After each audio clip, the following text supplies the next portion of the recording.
welcome to Bitstorm, a comedy game design podcast by two guys who know nothing about comedy nor game design.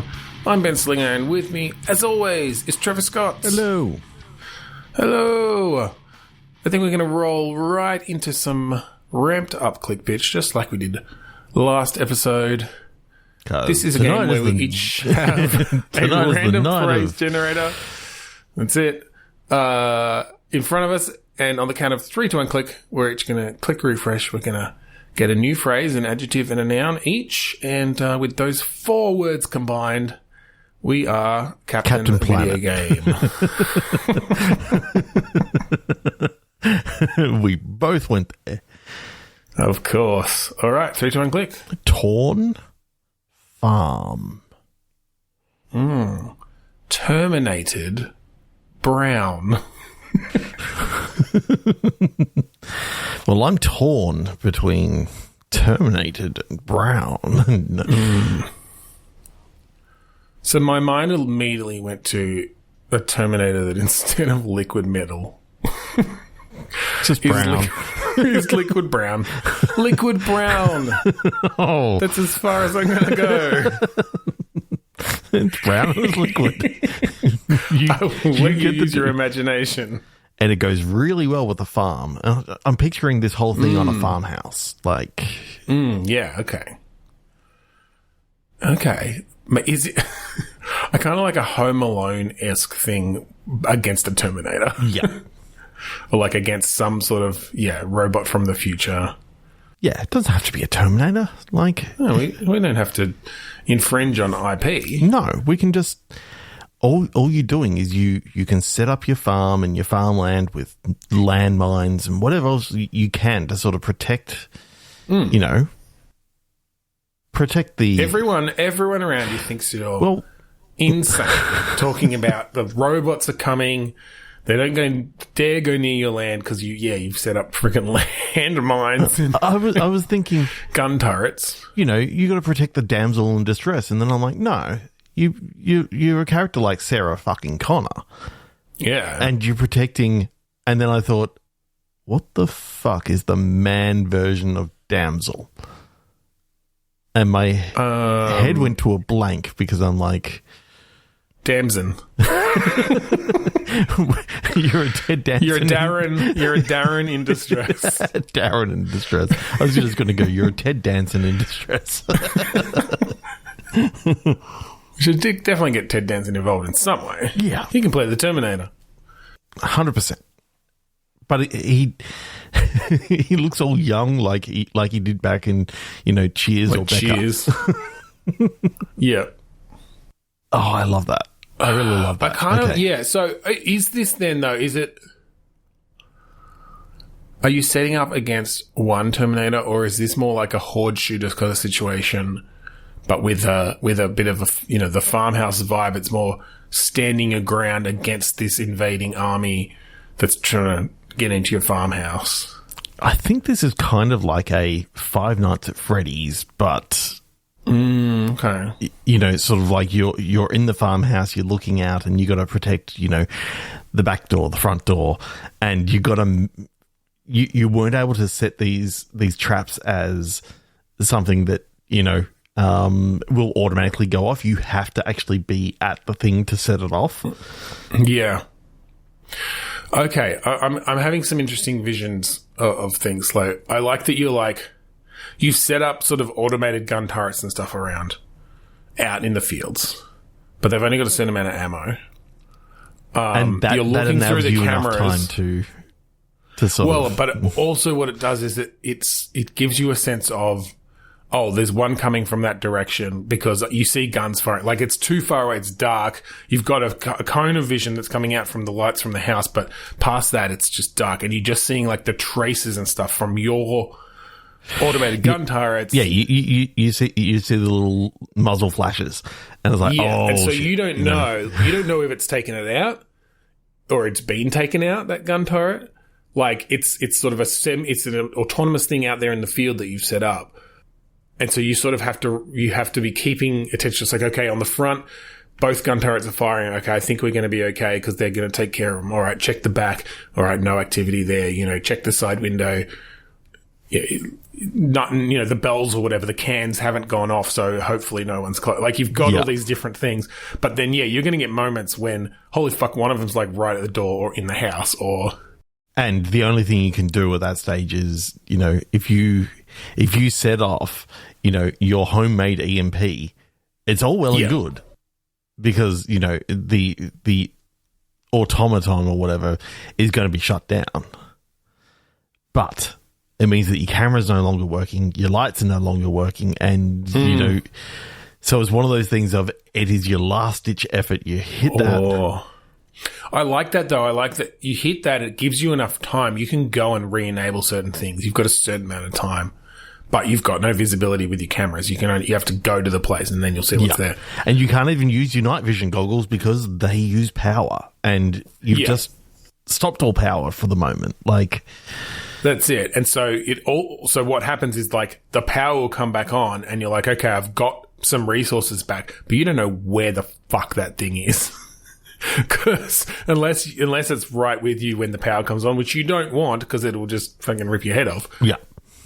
I mean, Ted Danson, if you think he's angry in Becca, he's even more angry when you just launched a fucking EMP. If you think he's evil when he plays, spoiler for the end of season 1 of Good Place, a demon from hell, then you've never seen a fire squid. Yeah, there you go. There's something about an old school sort of, do anything you can until it turns 6 o'clock in the morning and the lights and the there's some sort of, the like, dawn breaks, and then it's or just there's like, I mean, I think that's a good just visual indicator as well. But I think, like, you've got backup coming or something. Like, you've got some way that you're gonna, even if they're right at your door, you're gonna be able, as long as you survive until that time. But I'm just picturing you looking out the front. That sunlight turns them to liquid brown, so that melts them because it's too warm. Because where they're from, the sun has actually burnt out. So so their solid state is at night. Okay. Because the sun just isn't powerful enough, reflecting off the moon. Yeah, but I like, you're looking out the front door, your automated guns are going off, they stop, and you're like, okay, did they kill it, or did they just run out of ammo? And so you're sitting there waiting, and, like, is that a glimpse of something coming out of the darkness? You can't quite tell. And then hear all of a sudden, a jiggle at the back door, and you're like, oh, fuck, I've been focused on the front, and I didn't think about the back door. That's it. You turn around and hear dun-dun-dun-dun-dun. Dun, dun, dun, dun, dun.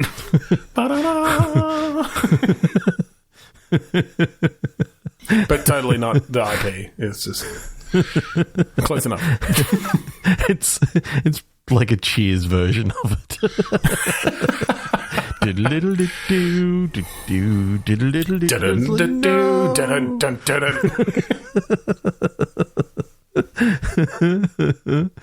You want to go where everybody knows John Connor.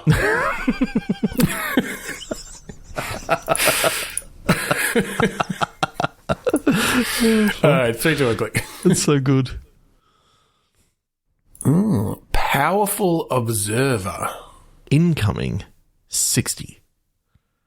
Okay. Yeah. Okay.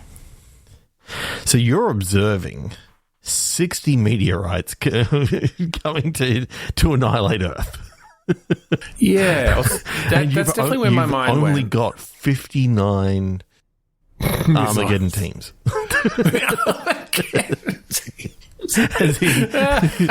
Yeah, I know, like Bruce Willis's mining teams, yeah. Oil riggers or whatever.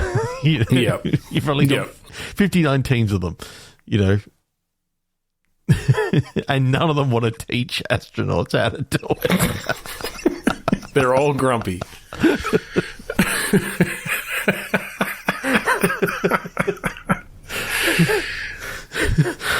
Oh, shit. So that is good. For some reason, when I first thought of it, my mind went to you're observing, but from not from Earth. Like, you're an outside observer noticing that Earth's in danger or something. I wonder if you're like intervening or deciding whether to intervene in some way. Yep. Oh, I like the idea that you intervene, and then instead of, being gracious, they think that you're the ones who actually were causing all this trouble, because the American government is just that fucking stupid that they think that they're the only ones who can save any of this stuff. It's like, we had mining teams ready to go.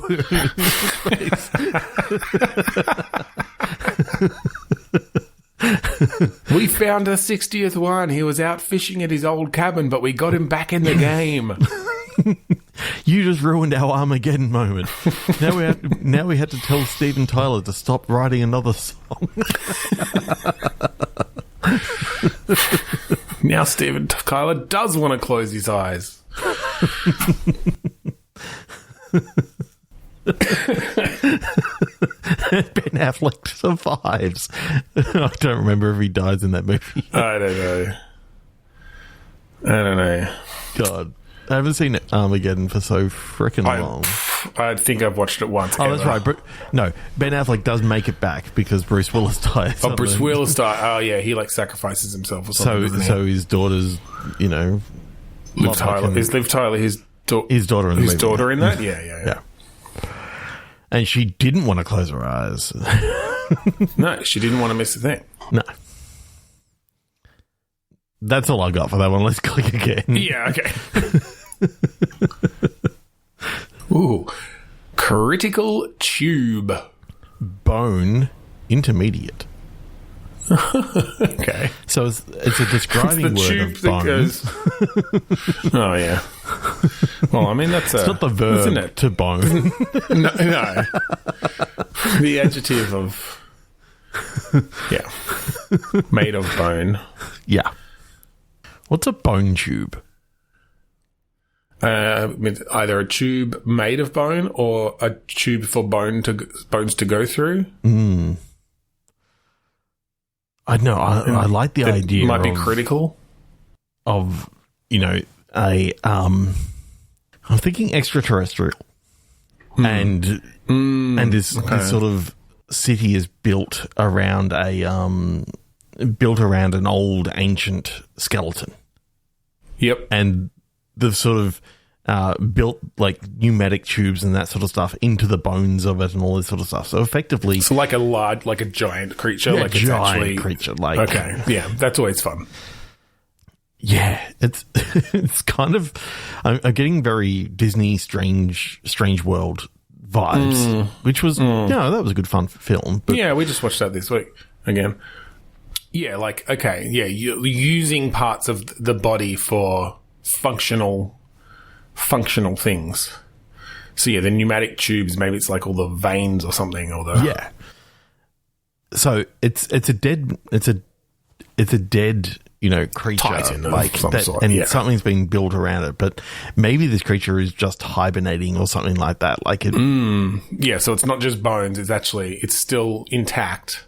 Yeah, and you're hooking into its like ocular nerve, so you can use its eyes as telescopes and to find out what's going on, hollowing out its brain cavity. Yeah. Or maybe just finding areas in there that I think it's so big that you've just there are cavities that you can that you can kind of inhabit. But I like the idea of this was only ever supposed to be like an intermediary step, like it was to save your civilization from something. Like you needed shelter, you needed the sustenance that, or the tools that this body would give you. And the problem is, it's now starting to wake up. Oh, you're measuring its brain activity and I'm picturing again. I think it's so much better if you're just a random person who doesn't have all the information, but instead you're just reacting to what you thought was real, like is actually not the case, and now you've got to pack up everything and we've got a mass evacuation. Yeah, I think you've been raised in this thing. Yeah.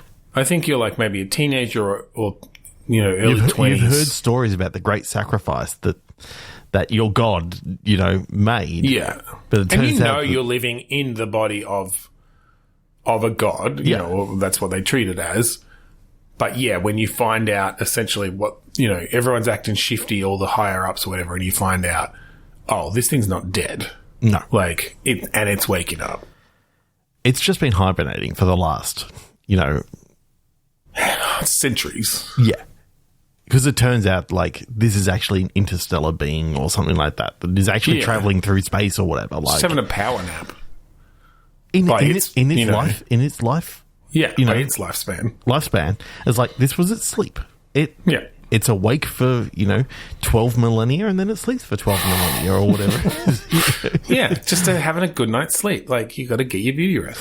Got to get your 12 in. Yeah. Get a solid 12. So what do you reckon we're at the end of it just hits the snooze. After all, it just picks up. You just see it pick up to its high tech watch, and hit snooze on it and go back to sleep. Another 12. Just another 10 minutes, which is another century or whatever. Yeah, just another 3 centuries, Mom. The whole thing is taking place in this massive bedroom. And it's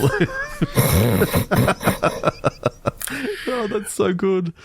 Okay. So what do you reckon then? Do you reckon you're fourth generation? How long have people been here, or even how much knowledge is lost? I do like fourth generation, or I feel that's about right for. I mean, that's only a couple of centuries or whatever, but it's not. Yeah, not even. It's probably 100 years, depending on how early people are having kids. But that's all right. 100 years. You've still got you've got historical records and stuff, but the culture is passed on from you don't know what it was actually like back then. You've lost enough. It could maybe be a bit longer, but a century or century and a half or something. Because then that's an interesting. Because then you're just you're one of the youth. Everyone's well and truly settled into this lifestyle.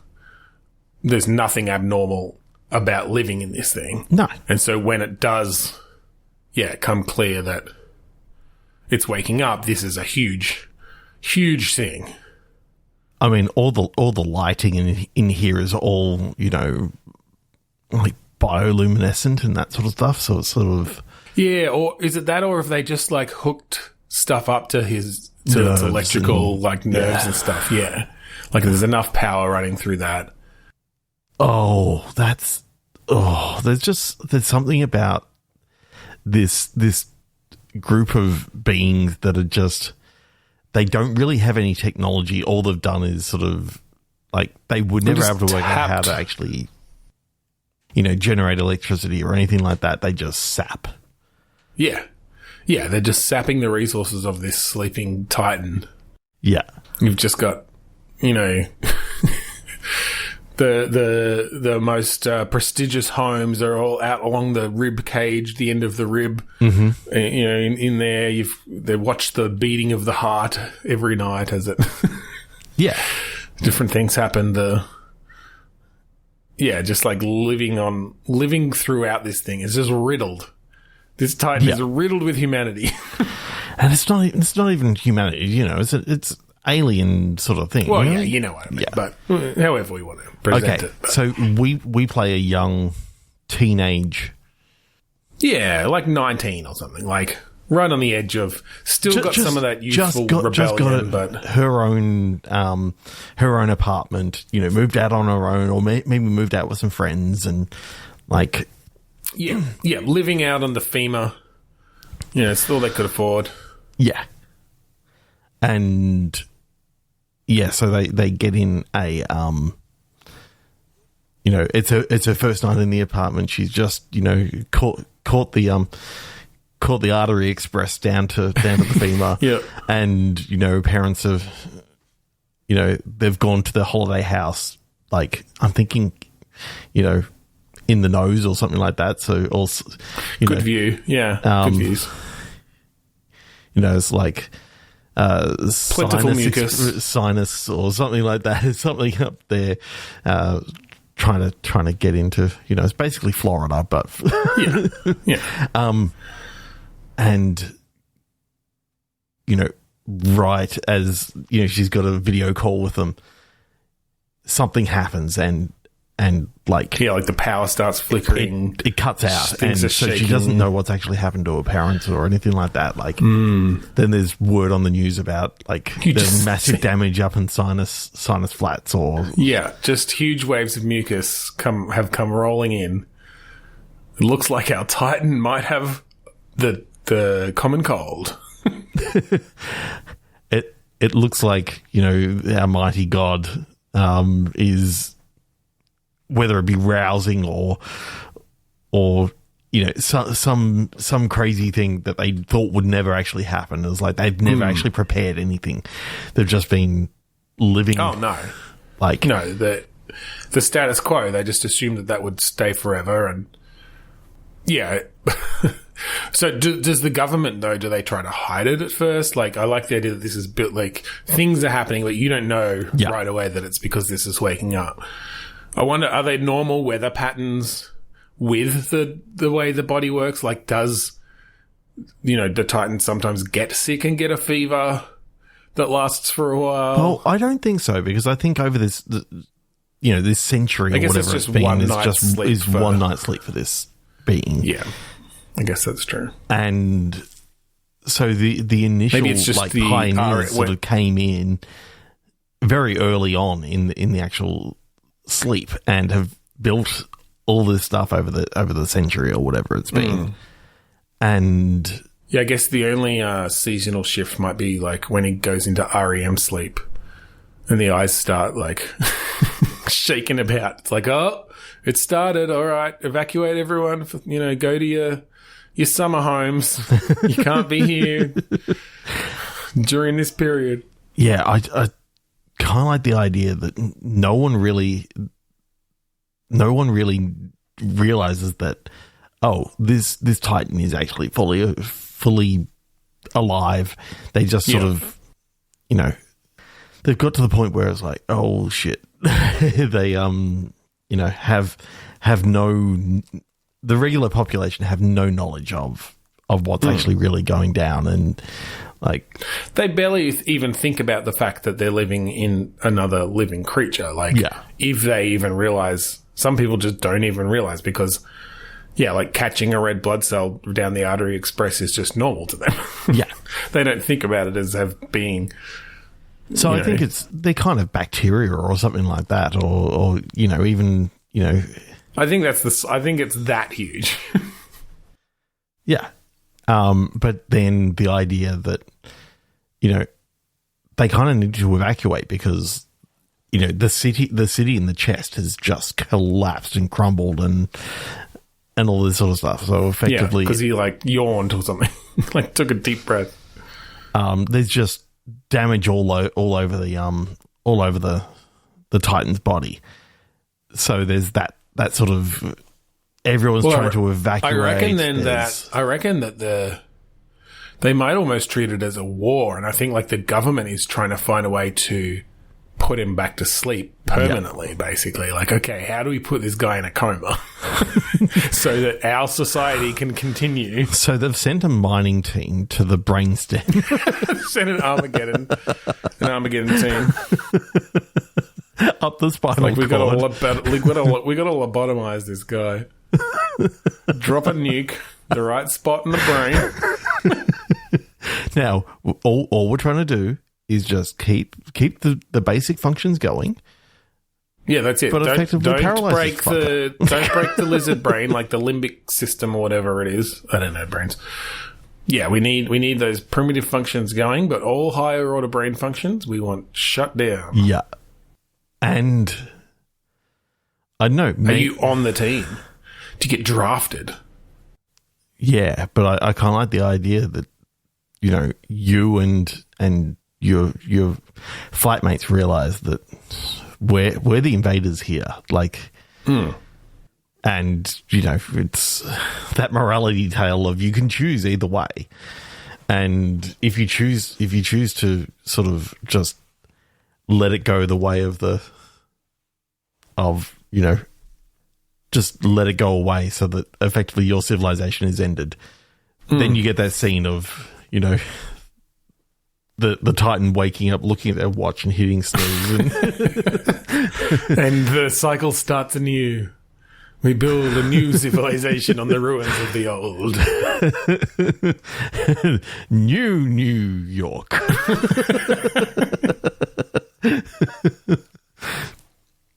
Let's go one more. Yeah. I do like that. That was cool, though. That was, yeah.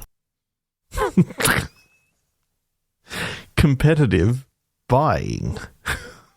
Buying? Buying. Okay. Perpetual picture. Ooh. Okay. Me likey. So, I mean, competitive buying to me is an auction. Yeah. Some sort of auction-based thing. And I like the idea either that or supermarket sweep. But for a painting gallery? But for painting, yeah, for a gallery. It's for an art gallery. To go and collect all the inflatable Mona Lisas. Put them in your cart. Oh, that's great. That's really good. Yeah, okay, so I definitely felt like art of some kind. Like a perpetual picture to me is some sort of, you know, art that's lasted a long time that's, you know, particularly valuable. I'm sort of seeing this as very far future, and it's like effectively what you're selling in this gallery. Like this meme from the late 2020s. They're just NFTs. They finally have value. This JPEG you own the of an ugly monkey. You own the certificate for this URL, not the JPEG itself, but the URL. God.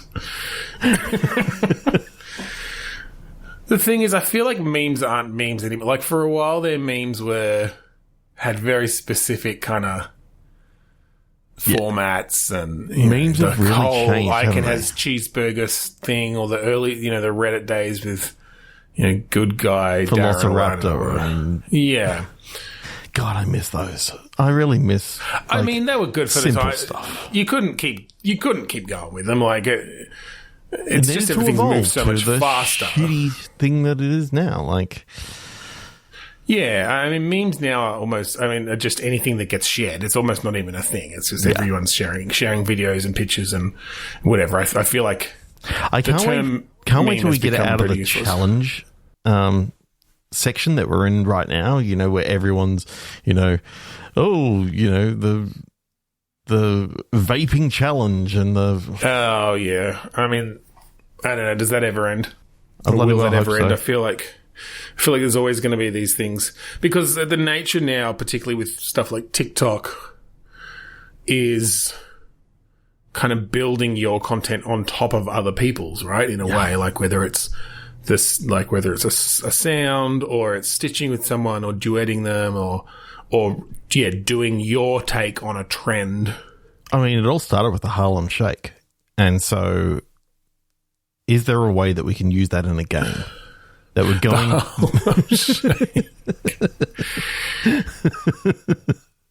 How can you buy the concept of the Harlem Shake?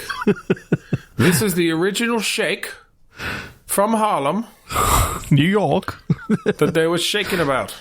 And then they put music to it, and then it somehow became a meme or a meme. A meme. That's what they called it in the future. They're definitely like, this GIF is a meme from 2020. Yuck. Fucking GIF. I'll give you a gift. From this giraffe. That actually works. Giraffe.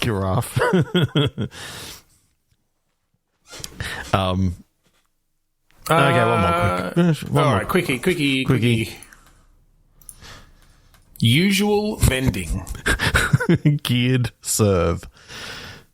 Geared serve. Okay. Yeah. So I think this is a tennis game, but you're kind of like Rocket League. You're driving around in cars. Oh, well, with vending, though, I thought of geared serve just being like the mechanisms of how the vending machine serves you things.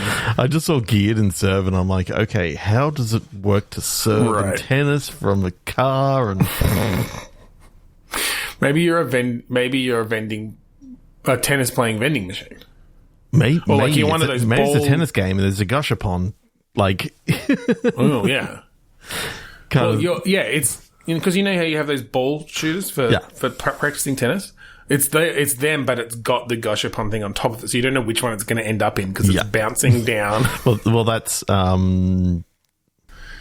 no, gashapon's the little orbs coming out, right? Orbs coming out. No. Yeah, you're what's the other one called? Pachinko. Pachinko, yeah, okay. But you can do both. But of course, it's always going to come out the center. Like, it barely ever goes out the outsides. Yeah, depends on gravity and chaos theory. Yeah. If I put this drop of water, let me put a drop of water on the back of your hand. Yeah. You see how the minor variations in your skin makes it go left, and then is it going to go to the thumb or the? Okay, so put it on the back of your hand again. It just went left again. Okay, do it again. Sometimes it will. Come on, see. Yeah, that was left. Yeah, I mean, I've got my hand slightly tilted to the upright. Left, It's done on purpose. You're not doing it right. Come on, Malcolm. No, I'm doing it left. All right, so vending tennis balls out, and you have to hit them back, and then hit the buttons on the vending machine to get more tennis balls. To get more tennis balls and get rackets. You don't know what type of rackets you're going to get. Yeah. All the cool rackets. That's cool. Yeah, so it's kind of it's almost pinball in that it's very much fast paced. Gashapon. Yeah. Yeah, you have to hit back the serves into the vending machines, which fire up more stuff. And Rocket League. And you're on the back of a vehicle. Or you're just a car with a giant racket on top. Okay. And this is set in the Cars universe, so it's not like you got someone inside you. You are a car driving around. You got a racket. Where's that racket? Like you're just holding it in your door. Yeah, you can't wave it around. That's just silly. No, you just have to drive. You just have to move your body. Exactly. Yeah. So it's like Rocket League in that respect. And then, you Harlem Shake, and then the Titan wakes up. Yeah. It's like, what are you fuckers doing? This is stupid. Get out of my ribs. Get out of my ribs. And get out of my ear holes. Chest cavity. I think that does bring us to the end of today's episode. Yeah, so if your ear holes have enjoyed listening, go to podchaser.com/bitstorm, and you can find all of our previous episodes there. Shoot us a review, and let us know what you thought. Yeah. And if you like the song that we play at the start and the end of each episode, that song is called Mount Defiance after the album Contained with Value by the man Kuradust. You can find it at kuradust.bandcamp.com for free. Download the whole album, and it's kind of cool. That's right. Rising from the flames. Yeah. So thank you again for joining us this week on Bitstorm. I'm Ben Slinger. I'm Trevor Scott. And I just need 3 more centuries, Mom. Oh, you can have 3, but you got to get up at the end of that. Okay.